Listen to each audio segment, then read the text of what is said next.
ويلا بينا نبدأ على الشرح. أول حاجة أنت عندك هنا تطبيق بيكسلاب، ده اللي احنا هنستخدمه. انت طبعا مش متخيل طبعا قد ايه التطبيق دوت. يعني أنا أصلا درسه من أكتر من سنة. شغال على التطبيق دوت، عمل لي حاجات كتير جدا. فمش عايز أطول عليكم بقى، يلا نبدأ في الشغل العملي. لو أنت مش عارف التطبيق وعايز تحمله، هتخش على متجر بلاي، تكتب بيكسلاب اهوت. بيكسلاب، هتخش عليه، ادي التطبيق اهو، دي الواجهة بتاعته. هتقوم تثبته عادي جدا. تمام. تعالى بقى ايه، نخش بقى على الفيديو العملي. هتفتح التطبيق، هتلاقيه ظهر لك بالشكل دوت. هتعمل ايه؟ اول حاجه لازم تكون عارف، بس هديك حكايه يعني كام. بص، احنا هندرس زي ما قلنا، هندرس اداه. هنبتدي النهارده باداه الفونت. اداه الفونت ديت هتخليك تعمل حاجات كتير قوي. تاني اهو تحت خالص، ادي دي الاداه الفونت اللي هنستخدمها. خليك عارف، لازم تكون في حاجات انت عارفها بس في البداية. اولا، لو انت دلوقتي عايز تعمل ابعاد التصميم، طبعا انت العميل لما بيجي تكلمه يقولك انا عايز مثلا البعد بين كذا او كذا. او انت مثلا لو هتعمل صورة مصغرة فليها بعد معين، هتعمل تصميم سوشيال ميديا ليه بعد معين، وهكذا. فاهمني؟ فانت هتعمل بعد الاول. فعشان تظبط الابعاد، ماشي، هتقوم دايس على الثلاث نقط اللي فوق دول، تمام، اللي انا معلم عليها دي. وبعد كده هتقوم دايس ابعاد الصورة. تمام. هتقوم دايس على كاستم ديت. خلاص، ادي كل ده ظهرت لك. طب انت مثلا مش عايز الادوات ديت، مثلا عايز احدد النسبه انا بنفسي، هتقوم حدد الطول هنا باي حاجه. فاهمني؟ تمام. انا مثلا هعمل مثلا، وليكن دلوقتي هعمل صوره مصوره. جميل. تمام. فهتقوم دايس على يوتيوب ثامنيل، اهو بص ظبط لك الايه النسبه بينهم 720 والعرض 1280. تمام. هتقوم دايس موافق. جميل جدا. نبدا بقى واحده واحده باعداد الفونت ديت. اولا، لما بيظهر لك الشكل دوت، تمام، انت ممكن هنا تحذفها من تحت اهي. بص، شايف كل الادوات من تحت اهي. يبقى دي كده الاداه تحت الاداه. كل اداه وليها عناصرها. لو دخلت على الاداه اللي جنبها، هتلاقيها برضو ليها عناصرها. الاداه ديت هتلاقي لها عناصرها. انا مش هشتتك باي حاجه دلوقتي، هنمسك الاداه اللي احنا بنتكلم عليها بس. وهديك عليها الحاجات اللي هنطبقها النهارده بس، مش هشتتك باي حاجه خارج الموضوع. حتى لو في نفس الاداه مش هشتتك باي حاجه تانية. فاهمني؟ هنمسك بس النهارده أداة، وهنشرح العناصر اللي هنستخدمها بس في الأداة ديت. لازم تبقى عارف إن أنت عندك حاجة اسمها الlayers. شايف الlayers أهي؟ الlayers ديت لو أنت ضغطت عليها كده، بيخزن لك كل حاجة هنا. بيخزن لك كل حاجة. كنت انت حاطط صورة، كاتب كلمة، عامل تصميم معين، حاطط لوجو، حاطط أي حاجة، هتتخزن كلها هنا.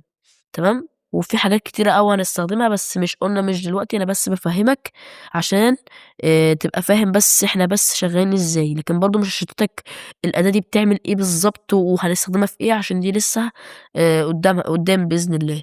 تمام. هنبدأ بقى دلوقتي في الأداة دي على طول بقى من غير ما نطول كتير. أول حاجة بس أنت امسح لي دي كده. شُفت أنا عملت إيه دلوقتي؟ ارجع كده، شايف دي الرجوع. شايف اللي فوق دي الرجوع أهي، فوق أهي خالص. تمام. أول حاجة بس امسح لي دي كده أهي من عند الحذف أهي، تحت خالص، تحت خالص من عند الحذف. امسح. ده اللي هيظهر لنا. أنت عايز دلوقتي تكتب نص، تمام، هتقوم دايس على نص هنا. أدي النص أهو. جميل. أنت ممكن دلوقتي أنت طبعًا أنا زي ما أنت شايف أهو ماسك زيك أهوّة على موبايل عادي جدًا، بس طبعًا أنا على تابلت، فهو نفس الفكرة. بس أنا بس باشرح بس من تابلت عشان إيه، الموضوع يبقى شرحه كبير بس وواضح شوية. تمام. هتقوم جاي على الكلمة أهيّة وماسكها كده وجايبها في النُص. لو أنت دوست هنا دلوقتي كده، الأداة بتاعة ال الfont ما ظهرتش الأدوات بتاعتها. ليه؟ عشان أنت مش محدد الخط. لمّا تحدد الخط وتدوس عليه كده، بُص ظهرت لك كل حاجة تبع الإيه، تبع الأداة الfont. تمام. جميل جدًا. يبقى أول حاجة لازم تحدد الخط. جميل جدًا. طب إيه تاني؟ عندك دلوقتي الدايرة الصغيرة دي اللي بتتحكم في الكُبر والصغر. يعني لو أنا عملت دلوقتي كده أو كده، بُص باحركها إزاي. مش باعمل بإيدي الاتنين، لأ. مش باعمل بصوابعي الاتنين، لأ. ده أنا باكبّر كده أهو. بُص، إيه، بالدايرة الصغيرة اللي تحت على الشمال. فاهمني؟ أهي دي. هتكبّر وتصغّر عادي جدًا. وبعد كده تقوم دايس في النُص كده وتحرّكها، تجيبها هنا وتكبّرها كده سِنّة. فاهمني؟ تمام. أومال إيه الدايرة اللي على الجنب دي؟ الدايرة اللي على الجنب ديّة بتقسم لك الكلمة، أو ت ت تفردها لك. زي ما أنت شايف أهو. بُص. شايف؟ فاهمني؟ خلاص إحنا بقى هنفردها، تمام جميل جدًا. طب أنا مثلًا يا عم مثلًا الموبايل بتاعي بيعلّق ومثلًا بُص لقيت الكلمة فجأة جاية لي كده ومش عايز أتحرّك بإيدي ومش عارف إيه، سهلة جدًا برضه هتعمل إيه، شايف أنت عندك تحت في الأدوات هنا لمّا تحدد على الأداة، عندك تحت هنا حاجة اسمها الحجم، شايفها أهي الحجم أو الTT لو دوست عليه كده برضه هتكبّر لك وتصغّر لك، تكبّر لك وتصغّر لك، شايف أنا باعمل إيه؟ جميل جدًا، ده الصح. طب أنت يا عم عايز ترجع خطوة قُلنا فوق أهي، أدي الخطوة أهي خلاص، تمام، أنا عايز دلوقتي أهوّة هاكبّرها دلوقتي أهو من الحجم، تمام جميل جدًا، خلاص، عايز بقى أعدّل على الكلمة دي، يعني مش هاكتب new text أنا أكيد، يعني أنا أكيد مثلًا هاكتب حاجة تانية، إيه الكلمة المتخلفة المكتوبة دي أنا عايز أكتب كلمة عدلة، تمام، هتقوم عامل إيه، هتلاقي في كلمة حاجة اسمها هنا تحت هنا تعديل، تعديل، هتقوم دايس على تعديل وتبدأ تكتب مثلًا هاكتب تصميم.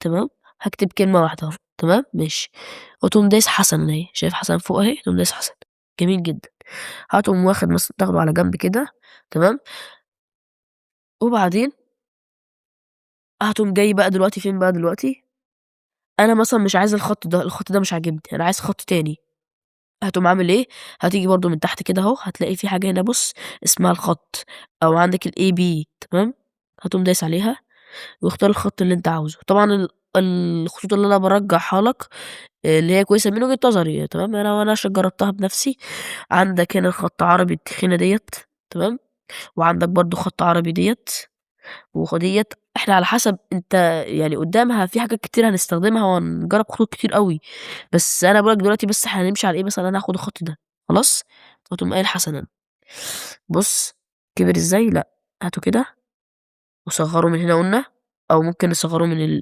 الTT زي ما قُلنا تمام، أهوّة خلاص، وهاته كده هنا تمام، ماشي.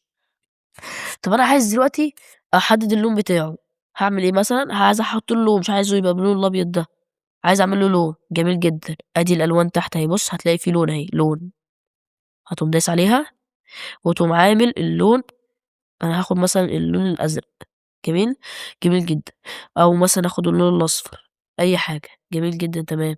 الخط دوّة مش بتحدد، يعني تحس إن الألوان كلّها سايبة في بعض، يعني أنت لو بُص كده في الرسمة دي، أنت في الرسمة هنا أنت لمّا بتيجي ترسم رسمة معيّنة، بترسم بالقلم الرصاص، بعد كده تبدأ تحدد الألوان من جواها، فأنت بتعمل له إطار بالأسود، بالقلم الرصاص، فأنت نفس القصة هنا، محتاجين نعمل إطار عشان نضبّط شكل التصميم أكتر، عايزين نعمل له إطار بالأسود مثلًا.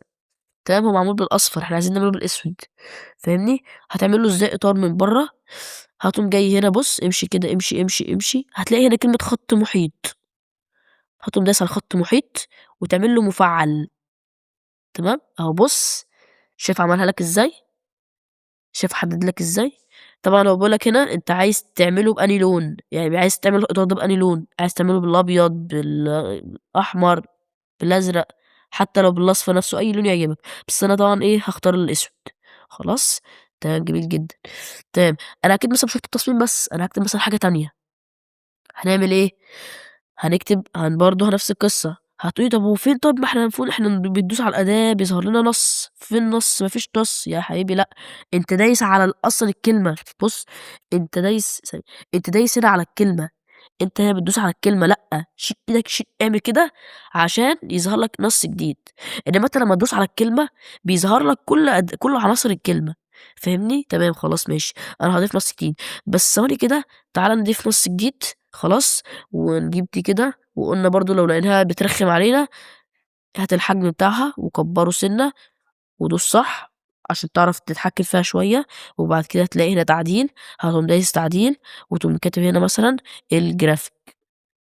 خلاص، وبعدين تقوم محدد الخط، أدي الخط أهوّة تمام، وتجيب الخط دوّة تمام، أدي الخط أهوّة تمام، وتقوم دايس حسن وتحدد كده أهوّة تحتها مثلًا كده تمام، أهوّة خلاص، وتمشي، تمشي، تمشي تمام، هتلاقي في خط محيط قلنا اللي هو الإطار تمام، هتقوم دايس عليه وتعمل له مفعّل تمام، وأنا مثلًا أخلّيها باللون أدي اللون أهي، اللون الأحمر أو اللون ده مثلًا. شايف إحنا لفّينا لفّة كبيرة تانية عشان نعمل خط تاني. طب هل في طريقة أسهل إن أنا أعمل خط تاني بدل ما كل مثلًا هاكتب مثلًا إيه، هاكتب كلمات كتير أوي، هاقعد كل شوية هاقوم دايس برّه وأقوم دايس نَص وأقعد أكتب في نَص جديد ومش عارف إيه وأحدد اللون والخط والحجم كل ده؟ لأ، أولًا بس دلوقتي لو أنت عايز تمسح كلمة هتقوم دايس عليها هتلاقي في حذف هنا، تمام، تمام. قال لك لأ، الموضوع أبسط من كده بكتير، إيه يا معلم في إيه؟ قال لك أنت ممكن تحدد الكلمة دي مثلًا، أنا مثلًا هامسح الكلمة دي، يا عم مسحتها ليه تقعد تعيد نفس كل تاني، لا، لأ، مش هاعيد كل نفس تاني، هتعمل إيه يعني؟ هتقوم دايس على التصميم ديّة وتقوم قايل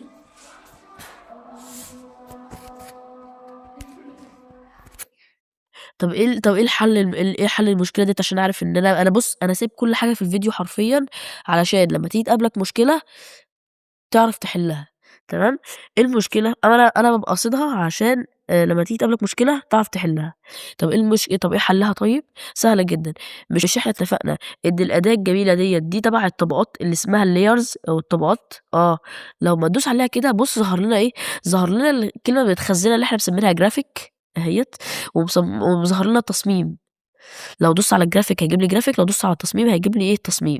خلاص هيدوس أكنه محدد لي عليها، لو دوست على الجرافيك هيحدد لي على الجرافيك. جميل جدًا. طب أنا عايز إيه؟ أنا عايز أوقّف كلمة الجرافيك عشان أكبّر التصميم، أو عايز أوقّف كلمة التصميم عشان أكبّر الجرافيك، يعني إيه برضه الكلام الهيروغليفي اللي أنت بتقوله ده؟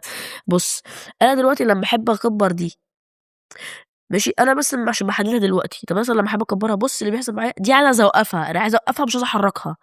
فعشان أوقّفها أعمل إيه، هتقوم دايس على الطبقات أهو، بُص لو عايز تشيلها دوس عليها تاني، أنا هادوس عليها أهوّة، ودوس على كلمة الجرافيك ووقّفها بالقفل، شايف؟ مش الغيها لأ، وقّفها بالقفل، بس ودوس كده. وقت بقى تعمل كده، حتى هتدوس على الجرافيك مش هتلاقيها بتظهر، هي واقفة، فاهمني؟ ده جميل. طب أنا دلوقتي هاعمل لك خلاص يا معلم دلوقتي أنا عايز خلاص أنا دلوقتي إيه، عملت التصميم أهوّة، خلاص ضبّطتها وعايز أحرّك مثلًا الجرافيك مثلًا أحرّكه تحت فوق تاني، عادي جدًا هتدوس وهتقوم شايل القفل، عايز تقفل التصميم هتقوم دايس القفل، خلاص أنت فهمت بقى الفكرة، تمام ماشي خلاص، جميل جدًا، كده أنت فهمت دلوقتي إزاي أهو مثلًا أنا هاحطها في النُص هنا أهو، وده هاحطها في النُص هنا أهو، خلاص، جميل جدًا، كده أنت خلاص فهمت اسمه ده الكلمة لمّا تيجي تكتب كلمة تانية بتعمل إيه. أنا دلوقتي هادوس على التصميم، إيه تاني ممكن نستخدمه هنا؟ وبعدين هتلاقي في كلمة نسخ، يا عم نسخ إيه بس أنا مش عايز نفس الكلمة، يا عم أنت اتقل بس، هتقوم دايس نسخ، أول ما تدوس نسخ حدد أنت بقى بُص هتلاقي في كلمة تعديل، غيّر بقى، اكتب مثلًا جرافيك، تصميم الإيه الجرافيك الجرافيك تمام، تمام، خلاص أهو، شُفت بقى؟ اتنسخت بإيه؟ اتنسخت بنفس الخط، بنفس اللون، طب فأنا ساعتها لمّا آجي أعدّل، هاعدّل تعديل بسيط، عدّلت على طول في الخط، أقصد في الكلمة، هاعدّل على طول في اللون، هاحط بقى اللون اللي أنا عايزه، أحمر، أزرق، أي حاجة، أنا هاختار مثلًا الإيه، هاختار اللون ده اللي أنا كنت مختاره في الأول، ماشي هاختار اللون ده، تمام، جميل جدًا، عايز مثلًا أكبّره سِنّة، وده أكبّره سِنّة مثلًا تاني أهوّة، ماشي، بُص بقى، بُص ركّز معايا الحتّة دي، شايف اللي حصل دلوقتي معايا كده أنت مركّز؟ وأنا باحاول أدوس على دي، بُص وأنا باحاول أدوس على الدايرة الصغيرة دي عشان أحددها وأكبرها، الكلمة دي بتظهر، يعني بُص لمّا أحاول أحدد بتحدد هي معايا، طب بُص أحيانًا مثلًا باحاول أكبر بُص دي بتمسك فيّا، جميل، لو أنت مثلًا حصلت عندك مشكلة مثلًا ما، ولقيت مثلًا فجأة التصميم مثلًا راح منك كده، بُص كده، بُص كده، بُص مثلًا كده، هتعمل إيه في المشكلة دي؟ ها، تعرف تقول لي؟ هتعمل إيه؟ بُص أنا هاقول لك. أنت طبعًا مش عارف تحدد الكلمة هتجيبها منين؟ سهلة جدًا، تقوم دايس على الطبقات هتلاقي كلمة تصميم وهي متخزنة، أول ما تدوس عليها أكنك دوست عليها، بُص ظهرت هنا أهي، أكنك دوست عليها، هتظهر لك كل أدواتها هنا، بُص شيل بس اللاينز ديّة، هتظهر لك كل أدواتها هنا، طب أنا يا عم عايز أجيبها أنا مش عارف أحركها حتى، بُص هتدوس كده مثلًا أو أنا مثلًا حركتها، فمثلًا دخلتها جوّه خالص، خلاص أهو دخلتها جوّه خالص، عايز أحركها، سهلة جدًا، layers ودوس على التصميم أو الطبقة أهي خلاص تمام زي ما أنت شايف كده أهو، تمام، هتلاقي ظهرت لك الادوات بتاعه الكلمه. هتعمل ايه؟ عندك كلمه موقع نسبي وموقع. ايه موقع نسبي ديت؟ قال لك موقع نسبي ديت لما تدوس عليها بيقول لك انت عايز التصميم بتاعك في النص ولا ورا ولا شايف. بص هيجيب. بص لو دوست في النص كده، شايف جمالك ازاي؟ شايف جمالك ازاي؟ تعرف انت بقى تاخدها تحطها تاني. خلاص. تمام. انما الموقع ديت اللي بتحرك التصميم بتاعك، عايز تحركه كده فوق، تحت، يمين، اي حاجه. خلاص، جميل جدا. شايف الخلفيه معموله ازاي؟ الخلفيه ده مكان الخلفيه. لو دوست عليها هنا كده بيجيب لك كل الحاجات اللي تخص الخلفيه. انا مش هقول لك بس غير على حاجتين بس النهارده عشان ما اقعدش اشتتك كتير. عندك هنا الخلفيه، هو مديك هنا صوره. ايه الصوره ديت؟ هو مديك هنا صور كتير قوي. لو دوست على الصوره كده هتلاقيك هو مديك خلفيات كتير. عندك الخلفيه ديت، الخلفيه ديت، الخلفيه ديت. شايف؟ انت شايف؟ فاهمني؟ ديت اهو. فاهمني؟ مديك خلفيات كتير اهو. حلو قوي. خلاص، جميل جدا. طب ايه تاني؟ انا يا عم مش عايز الكلام اللي ايه الالوان المختلطه ديت. انا عايز لون ساده. انا عايز لون ساده. عادي جدا. ادي يا باشا في لون هنا اهو. هتقوم دايس عليه اهو. بص، عندك هنا اللون وعندك هنا التدرج. لما تدوس على اللون تتاكد انك دايس على اللون، هيجيب لك كل الالوان. تمام. طب انا يا عم مثلا انا عايز لون محدد، مثلا انا مش لاقي الالوان مثلا هنا. هتقوم دايس على الزائد دي. هات الازرق. خلاص اهو. تأكد الاخر الانديت على الاخر دي، على الاخر ده، على الاخر. او ممكن تصغرها سنة. عايز تحدد. بص هنا تحدد في اللون الخلفية اهو. مثلا شايف بقت زرقاء. عايزة صفرة اهي. اطلع على الاصفر مثلا كده اهو بايدك اهي. اطلع بالاصفر اهو. الاصفر اهوت. وهاتها كده الاصفر الاخر يعني بقت صفرا. تفهمني؟ يبقى دي كده الالوان. خلاص. عايزك بقى دلوقتي يا معلم تعمل لي التصميم اللي قدامك احنا هنا هتلاقي ده في واجب التصميم النهارده. هتلاقي كلمة أهمية تعلم. أهمية تعلم دي تحس إن وراها مربع كده، زي مربع كده. تمام. ديت أنا ما ذكرتهاش في الفيديو. أنا عايزك أنت بنفسك اللي تبحث عنها جوه الخطوط. أنا عايزك تشغل دماغك شوية، ولو ما عرفتهاش حتى عادي. أنا كده هشرحها وأعرفها. هعرف كل الأدوات اللي استخدمناها في الفيديو الجاي. فاهمني؟ بس عايزك تبحث انت بنفسك برضو. فاهمني؟ يعني مش عايز اسيب لك برضو كل حاجه نتعلمها كده تطبق وخلاص. لا، انا عايزك برضو ايه اديك حته كده صغيره تبحث عنها. انا عايز اعودك على ايه المهاره ديت. فاهمني؟ عشان لما تلاقي نفسك وقعت في مشكله ما تفضلش واقف ساكت وايه ده ما فيش حد. لا، فاهمني؟ انا عايزك برضو تبحث. بس برضو ما تقلقش، أنا كده كده هشرحها عشان لو لقيت نفسك وقفت. بس انا عايزك تجرب انت برضو بنفسك. فاهمني؟ بعد ما تكتب التصميم بقى بتاعك بقى وتظبطه، عايز احفظ يا عم المشروع. اعمل ايه؟ سهله جدا. هنا دايس. شايف؟ بص، هتقوم جاي هنا من بس يا عم خلاص بقى. هتقوم جاي هنا. تمام جدا. هتقوم جاي هنا اهو. هتقوم دايس ديت. وهتقوم جاي هنا على ايه؟ على حفظ عندك هنا حفظ المشروع. عندك هنا حفظ المشروع. عندك هنا حفظ المشروع. عندك برضو عندك هنا حفظ المشروع وحفظ الصورة. لو دوست على حفظ الصورة هيحفظك الصورة عندك في الايه؟